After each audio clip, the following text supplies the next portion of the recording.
Winda Siskawati. Saya mahasiswa PPG dalam jabatan tahun 2022 angkatan pertama dari Universitas Patimura. Nomor UKG saya adalah 2018 003 66 524. Hari ini, hari Rabu, tanggal 5 Oktober 2022, saya akan melakukan praktik pembelajaran di sekolah SMK Negeri 4 Kairatu. Selamat pagi anak-anak. Oke, hari ini kita bertemu lagi untuk memulai praktik pembelajaran. Hari ini, hari Rabu, tanggal 5 Oktober 2022, kita akan melaksanakan pembelajaran kita melanjutkan materi sebelumnya. Masih ingat materi sebelumnya? Masih. Oke, jadi sebelum kita melanjutkan pembelajaran ini, mari kita berdoa dulu. Sarah, mari pimpin doa dulu. Kita berdoa dulu untuk memulai pembelajaran kita ya. Sebelum kita mulai belajar pada hari ini, mari kita berdoa. Doa yang saya bawakan menurut agama Kristen, yang belum Kristen mohon disesuaikan.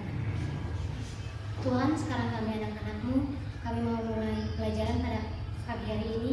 Kami berdoa agar Tuhan membuka otak dan pikiran kami agar apa yang Ibu terangkan pada pagi hari ini kami bisa mengerti. Dalam nama Tuhan Yesus kami berdoa. Amin.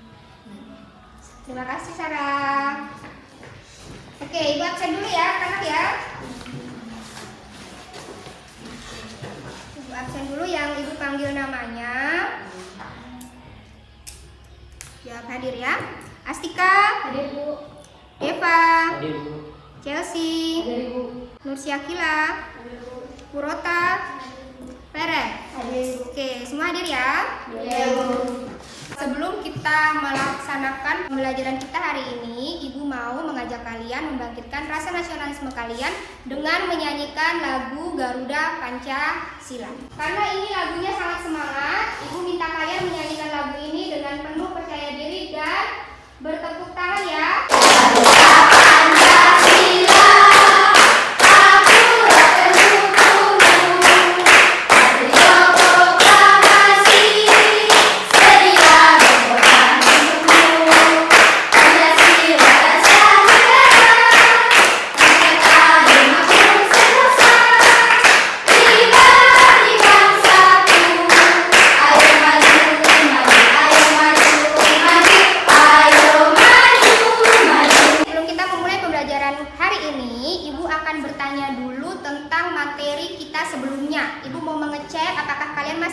Materi sebelumnya. Ada yang masih ingat dengan materi sebelumnya? Masih. Oke, coba Madu, ayo. Apa? Kita kemarin belajar pertama itu mengenai struktur dan morfologi virus. Iya, bagus sekali. Kalau Katie? Apa? Ayo. Kita belajar apa saja? Kita belajar mengenai replikasi virus. Iya, benar sekali. Bagus sekali Katie. Kita sudah mempelajari tentang struktur dan morfologi virus serta replikasi virus. Kemudian Ibu ada tugas untuk searching internet. Ayo Ayan, apa yang sudah dicari di rumah? Saya sudah mencari penyakit virus di internet. Kemarin kan Ibu sudah tanya siapa yang pernah sakit flu dan bilang semuanya sudah pernah sakit flu. Sakit flu itu disebabkan oleh virus. Ya, oleh virus. Nah, selain sakit flu, penyakit apa saja yang disebabkan oleh virus? Ayo coba Deva jawab. Penyakit yang disebabkan oleh virus contohnya seperti influenza, COVID-19, AIDS, flu burung, dan Ebola. Ya, oke. Jadi benar ya, penyakit-penyakit yang disebabkan oleh virus selain sakit influenza tadi ada AIDS, Ebola, ada COVID, lalu ada apa lagi? Siapa yang mau menambahkan? Flu burung, kemudian ada herpes dan lain-lain. Jadi kita akan masuk ke materi hari ini mengenai peranan virus di dalam kehidupan. Oke, anak-anak semuanya masih semangat? Masih. Benar? Iya. Oke, coba kita tepuk semangat dulu untuk membuktikan kalian masih semangat dan fokus pada sesinya. Tepuk semangat. Yahoo! Kami luar biasa. Semua perhatikan di sini. Hari ini kita akan mempelajari tentang yang namanya peranan virus dalam kehidupan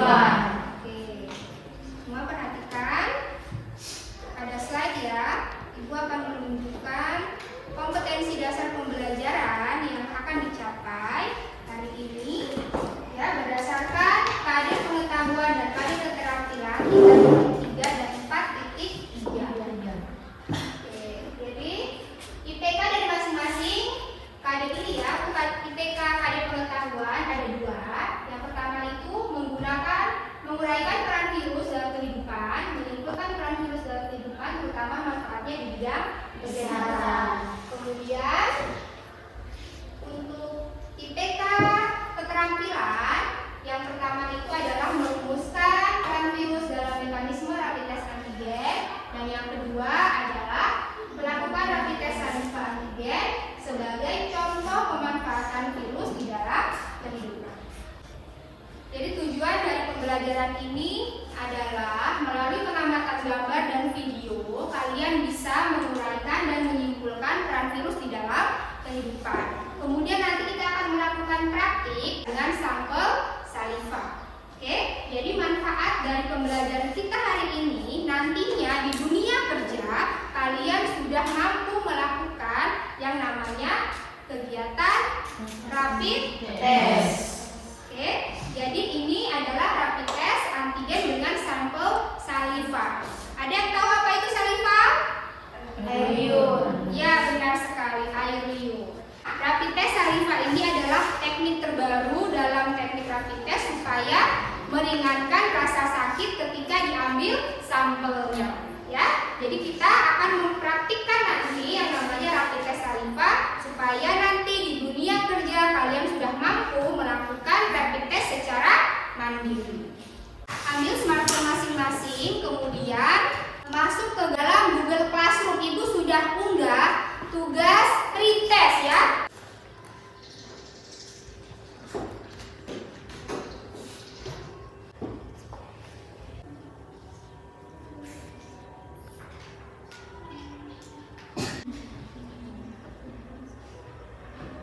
Sudah 3 menit, jadi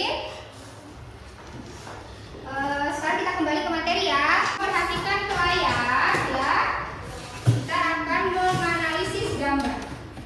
Nah, amati gambar berikut ini. Oke, gambarnya sudah muncul. Nah, apa yang kamu lihat dari gambar tersebut? Gambar menunjukkan orang yang sedang disuntik vaksin. Ya, gambar orang yang sedang disuntik Vaksin. Terlihat dari seorang perawat dan anak yang sedang disuntik, kemudian ada gambar botol Vaksin. Jadi makna dari gambar tersebut adalah apa? Gambar menunjukkan telah terjadi vaksinasi. Proses vaksinasi. Terjadi proses vaksinasi dari gambar tersebut. Oke, jadi proses pemberian vaksin disebut proses vaksinasi. Vaksin terbuat dari antigen yang diinaktif atau dilemahkan dengan tujuan menghasilkan antibodi spesifik yang digunakan untuk sehingga tubuh menjadi lebih kebal terhadap penyakit. Oke, sekarang kita lihat slide berikutnya. Bagaimana dengan gambar ini? Apa yang kamu lihat? Orang yang sedang melakukan pemeriksaan. Nah, jadi makna dari gambar ini adalah apa?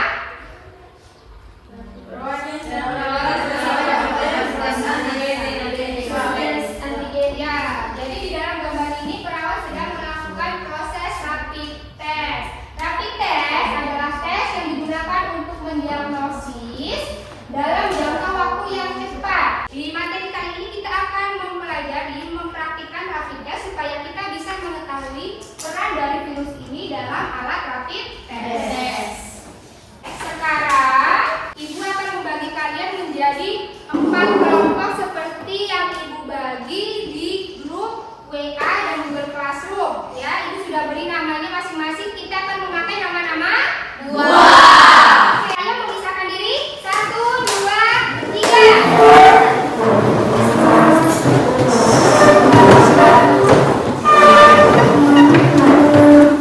Semuanya sudah duduk dengan teman kelompoknya masing-masing? Sudah. Jadi Ibu sudah membagi kalian menjadi 4 kelompok. Kalian sudah memilih nama buahnya. Ada kelompok apel, ada kelompok mangga, kelompok jeruk, dan kelompok durian. Oke, nanti kita akan berdiskusi ya, seperti pertemuan kita sebelumnya. Tapi yang berbeda kali ini adalah ya kalian akan melakukan praktik. Tapi Tapi karena misalnya kita tidak bisa melakukan praktik di dalam ruangan ini, nanti kita akan melakukan praktik di ruangan lab kesehatan. Sebelum kita masuk ke praktik, Ibu akan tunjukkan dulu cara pelaksanaan rapid test melalui video ini ya. Oke, perhatikan caranya ya. Ini adalah ketika dia melakukan collecting sampel. Selesai ya? Jadi sudah paham semua? Sudah belum? Oke, kalau begitu sekarang waktunya kalian pindah ke lab kesehatan.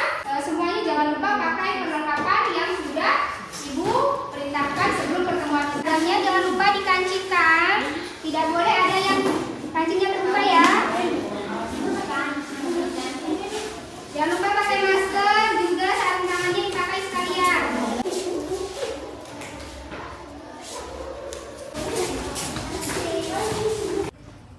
Mari kita masuk ke dalam ruangan satu persatu dengan tertib. Ayo.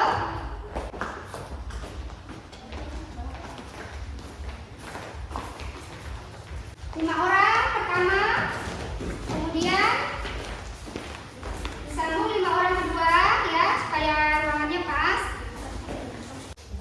Oke, anak-anak, kita sudah di dalam lab kesehatan. Kita akan melakukan praktek, dan sebelum kalian melakukan praktek, Ibu akan melakukan demonstrasi terlebih dahulu. Jadi harap perhatikan bagaimana cara Ibu melakukan rapid test kepada salah satu pasien ya, salah satu teman kalian yang akan menjadi pasien.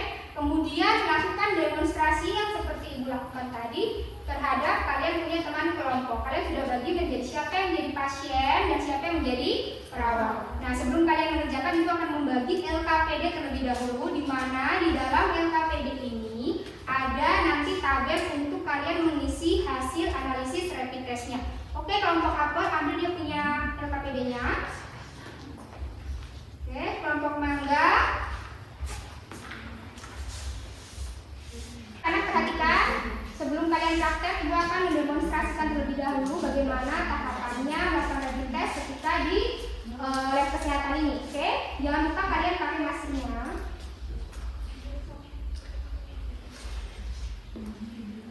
Kemudian pakai hand sanitizer ya, karena handscoomnya ini bukan handscoom yang steril. Jadi kalian harus pakai hand sanitizer terlebih dahulu sebelum memakai handscoom.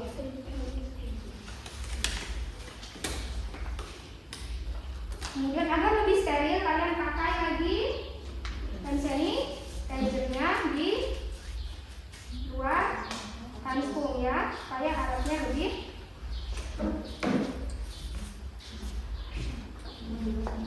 steril. Lalu kemudian tulis nama pasiennya ya, Asti. Kalau habis pegangnya kalian pakai lagi ya.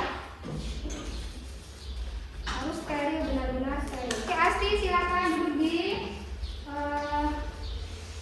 tempat tidur pasien. Jangan lupa, ini adalah kolektor sampelnya. Buka, jangan sentuh kapasnya ya. Sentuh yang bagian ini, jangan disentuh kapasnya.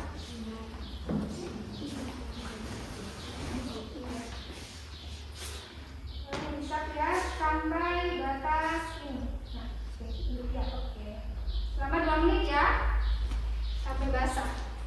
Selama pasien berapa diri saya bisa lakukan untuk pasien kedua dan ketiga.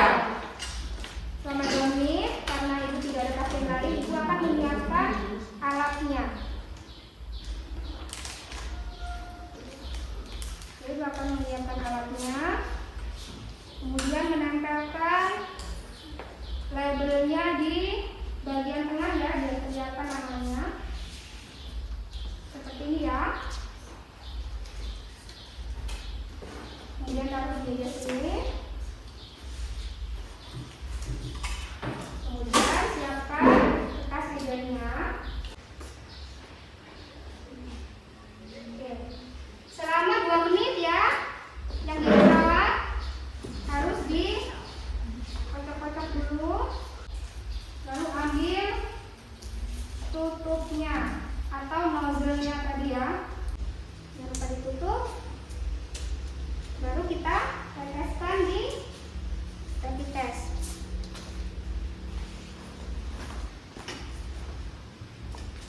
3 tetes ya anak-anak ya. Jadi kalau misalnya dia tidak keluar, langsung masukkan dengan kapas ini ya.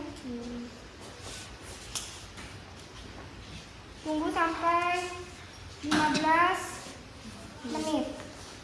Ibu persilahkan untuk kelompok apel dan mangga melakukan demonstrasi. Mulai. Pasien pertama.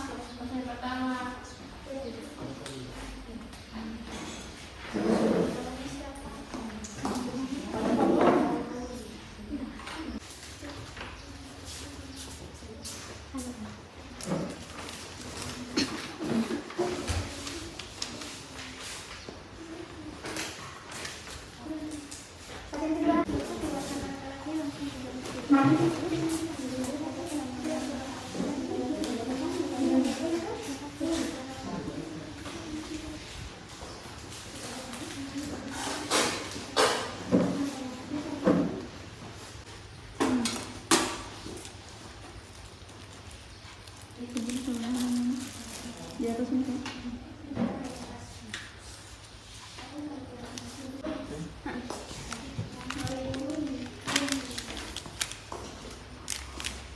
Keluar aja, sudah keluar? Sudah.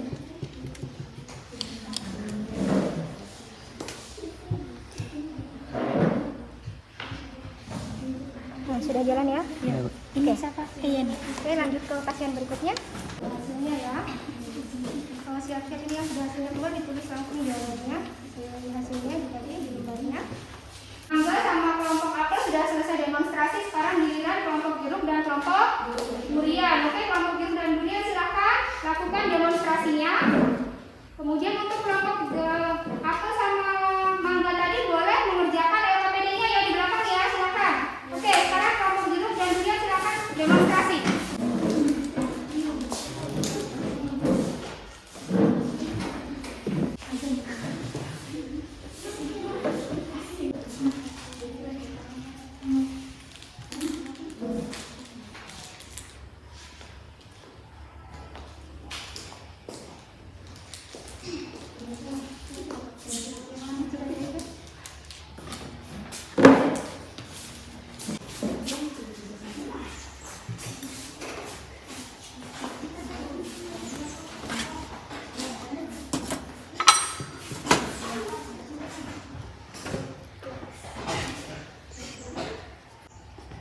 Sudah itu langsung diteteskan.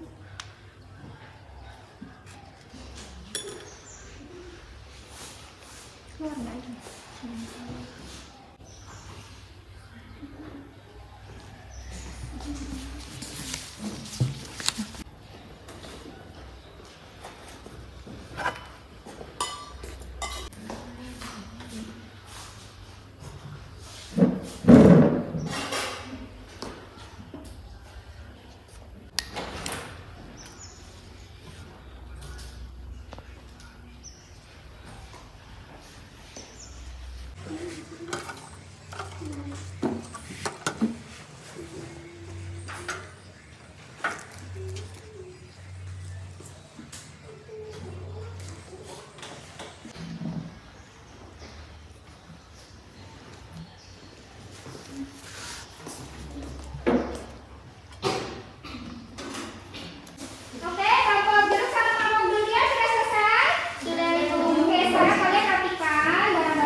kelompok jeruk dan durian belum ya. Jadi ibu kasih kesempatan kalian untuk berdiskusi, kemudian kalian presentasikan hasilnya.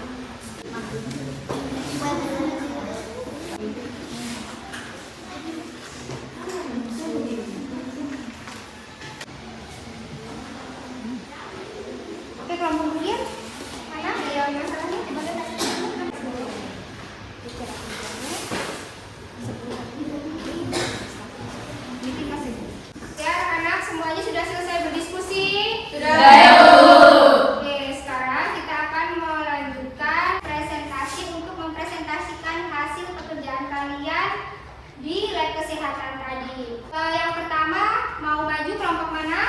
Apel, Bu. Oke, kelompok apel silakan perwakilannya mempresentasikan hasil diskusi dan hasil unjuk kerjanya. Dari hasil rapid test, nama teman Katie, Reva, Karen, Asti, dari hasil rapid testnya semua negatif. Bagaimana mekanisme kerja alat rapid test saliva antigen COVID-19? Cara kerjanya adalah sampel spesimen saluran pernafasan diambil dan dioleskan ke strip test. Hasilnya akan nampak dalam waktu 10 atau 30 menit. Jadi sampel yang diambil dapat berupa lendir, hidung atau tenggorokan, namun juga bisa melalui air liur atau saliva dari pasien. Ini hasil dari rapid test. Hasil dari rapid test yang lewat semeru Papua dan Nambulana. Hasil dari mereka adalah negatif atau minus. Dan virus dalam bidang kesehatan sering dimanfaatkan dalam pengobatan infeksi virus. Misalnya sebagai bahan pembuatan vaksin, antitoksin, idosin maupun digunakan dalam terapigen atau pembuatan alat rapid test antigen. Kita akan lanjut ke kelompok berikutnya, kelompok jeruk. Ya, silakan kelompok jeruk. Terima kasih Bu Guru dan teman-teman atas waktu yang diberikan sebelum saya untuk mempresentasikan hasil diskusi kelompok kami. Seiring dengan perkembangan ilmu pengetahuan, virus juga dapat dimanfaatkan untuk kesejahteraan hidup manusia, terutama di bidang kesehatan. Virus dapat digunakan untuk memproduksi interferon, yaitu protein yang dihasilkan oleh virus ketika menginfeksi sel inang. Ini hasil rapid test dari Purwokerto, Amfi, dan Vera. Hasil rapid test negatif. Hasil analisis dari rapid test yang telah dilakukan, semua pasien negatif dan menunjukkan bahwa di dalam tubuh tidak ditemukan adanya antibodi IgM dan IgG yang melawan virus. Apakah ada tanggapan dari kelompok lain mau menanggapi kelompok jeruk? Oh ya, oke, silakan kelompok durian. Di sini saya mewakili kelompok kami untuk bertanya kepada Ibu. Apakah hasil rapid test Salvia ini bisa salah? Misalnya pasien hanya flu biasa tapi dihasilkan rapidnya positif. Kemungkinan kesalahan hasil itu pasti ada karena alat rapid test adalah buatan manusia yang dalam prosesnya bisa saja memiliki kecacatan produksi sehingga memberikan hasil yang salah. Namun jika produknya baik berdasarkan pembuatannya, harusnya kemungkinan adanya kesalahan hasil itu kecil karena pada dasarnya antibodi yang digunakan sebagai parameter dalam rapid test saliva antigen COVID-19 ini adalah antibodi spesifik selain yang bukan COVID tidak akan terdeteksi. Oke, terima kasih Ai sudah menjelaskan bagaimana dengan kelompok durian. Sudah puas dengan jawabannya? Sudah. Oke, terima kasih. Kita tepuk tangan dulu. Sekarang kita akan masuk ke kelompok durian. Sekarang kelompok terakhir yang akan mempresentasikan hasil diskusinya. Silakan kelompok durian. Terima kasih Bu Guru dan teman-teman atas kesempatan yang telah diberikan di kami kelompok durian. Di sini saya mempresentasikan hasil diskusi kami. Virus dalam kehidupan. Hasil diskusi. 1. Bagaimana peran virus di dalam kehidupan?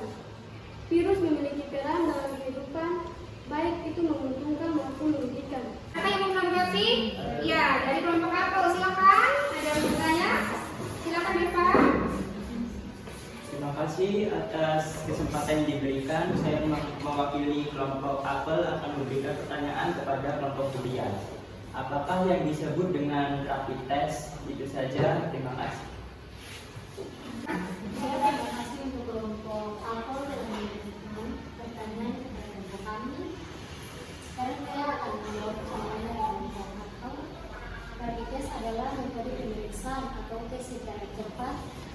Pemeriksaan ini digunakan alat rapid test atau untuk melihat adanya antibodi yang ada di tubuh, yang ada di dalam tubuh yang ada infeksi virus. Bagaimana kelompok apa? Apakah puas dengan jawaban dari kelompok durian? Oke, kalau gitu kita beri tepuk tangan sekali lagi. Oke,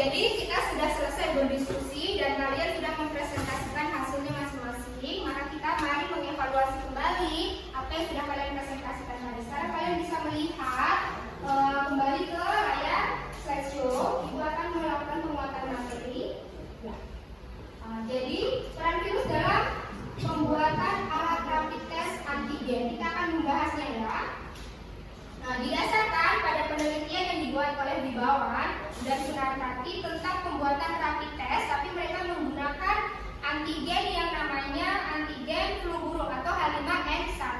Tapi pada prinsipnya untuk pembuatan rapid test ini sama ya, hanya antigennya saja yang berbeda. Jadi setiap rapid test itu tidak bisa dipakai untuk jenis antigen yang lain. Kalau misalnya COVID punya ya berarti hanya COVID. Kalau untuk flu burung berarti hanya bisa mendeteksi flu burung. Seperti itu ya. Oke, dari virus ini kemudian dibuat vaksinnya terlebih dahulu.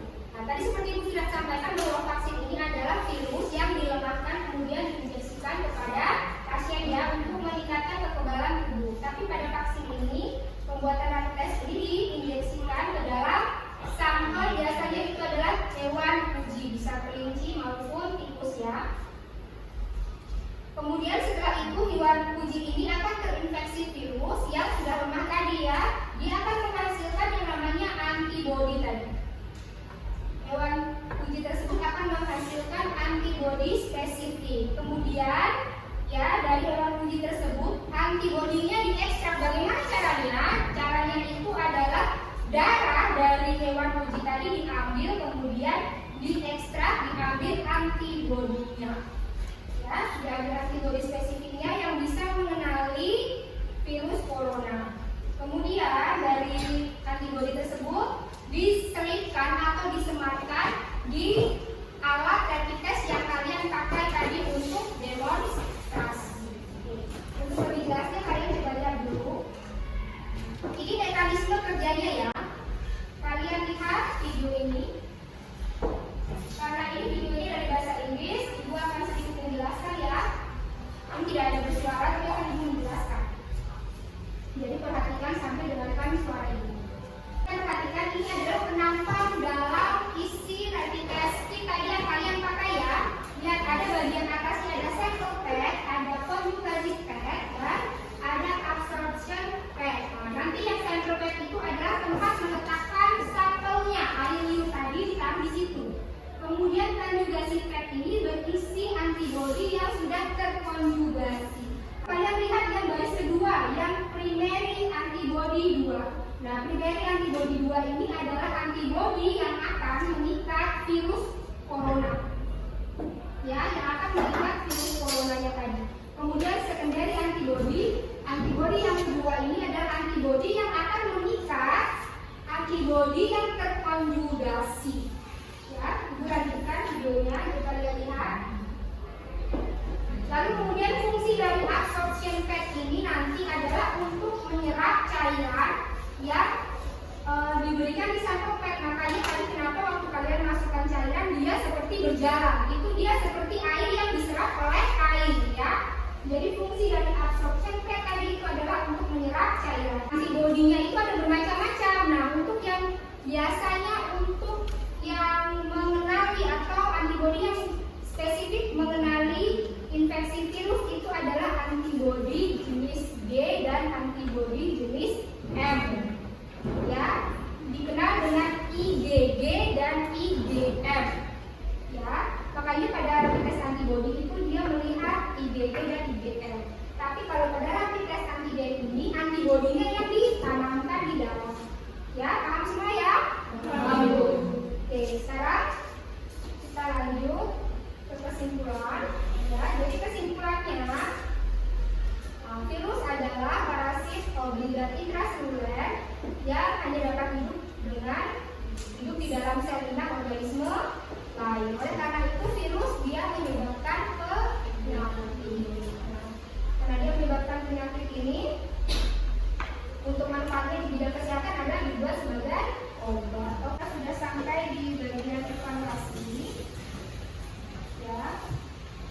Kalau gitu sekarang Ibu perintahkan kalian untuk membuka Google Classroom, kemudian mengerjakan post test.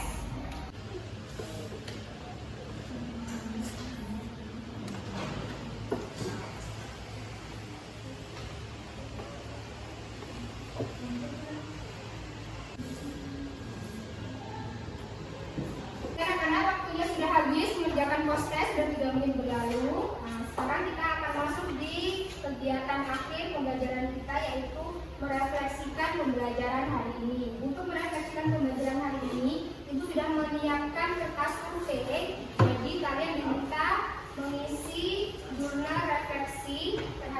pembelajaran yang terjadi hari ini.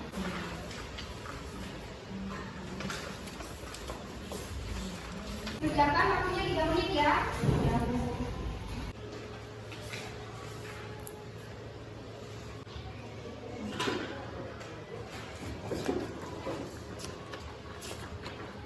Kalian sudah selesai menulis jurnal refleksi tentang pembelajaran hari ini, tapi Ibu mau menanyakan secara langsung sebagai bentuk refleksi, apa saja yang sudah kalian pelajari hari ini?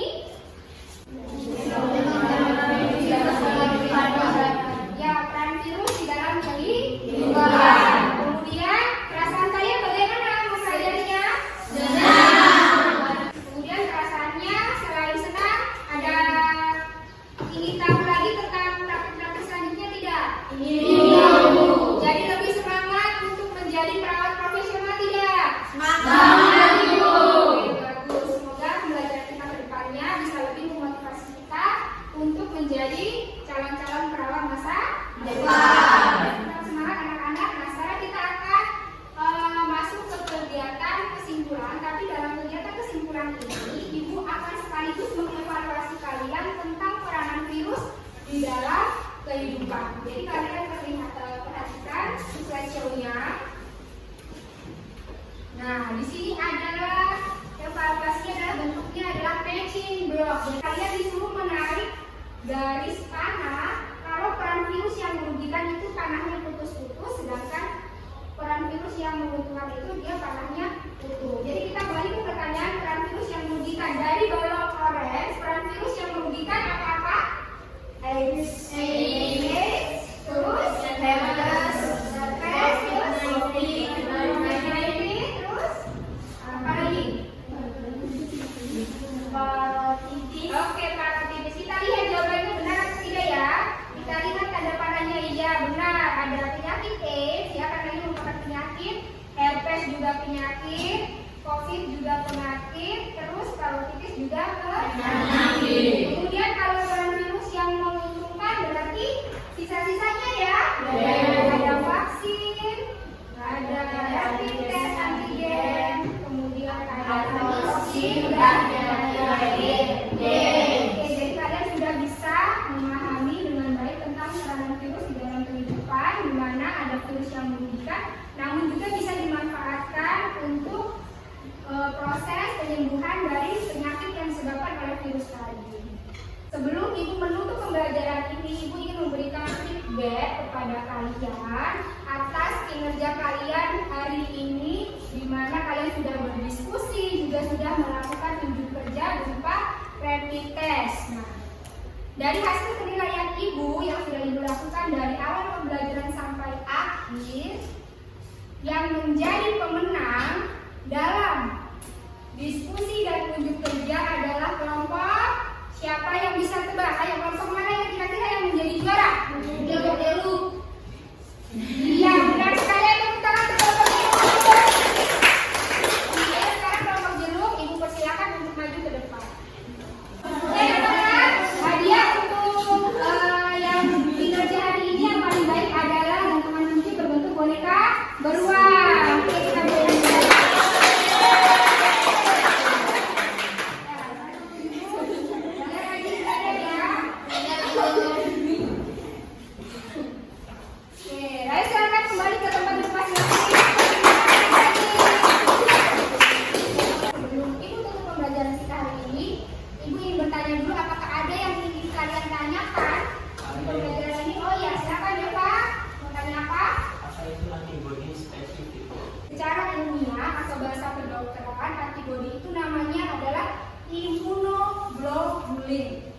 ya, disingkat I besar D kecil. Imunoglobulin ini fungsinya adalah untuk melawan penyakit. Contoh pada imunoglobulin Y dan A itu dia melawan reaksi alergi. Untuk imunoglobulin yang menyerang atau bereaksi terhadap serangan virus itu adalah imunoglobulin G dan imunoglobulin M. Ini dibilang spesifik karena tiap imunoglobulin itu dia akan mengenali virus yang berbeda. Misalnya imunoglobulin yang mengenali virus COVID itu akan berbeda dengan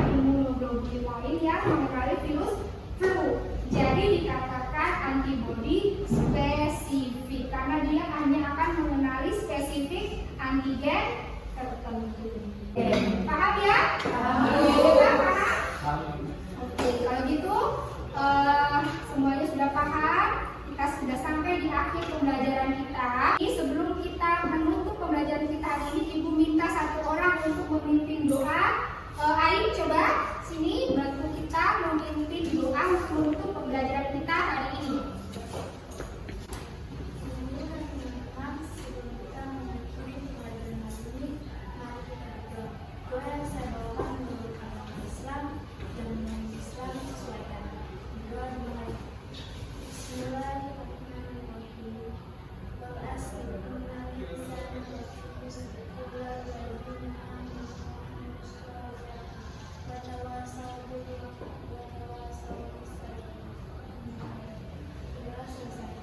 Terima kasih Ain sudah memimpin kita untuk menutup pembelajaran kita hari ini.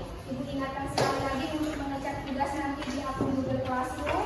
Kemudian jangan lupa belajar di rumah, ya.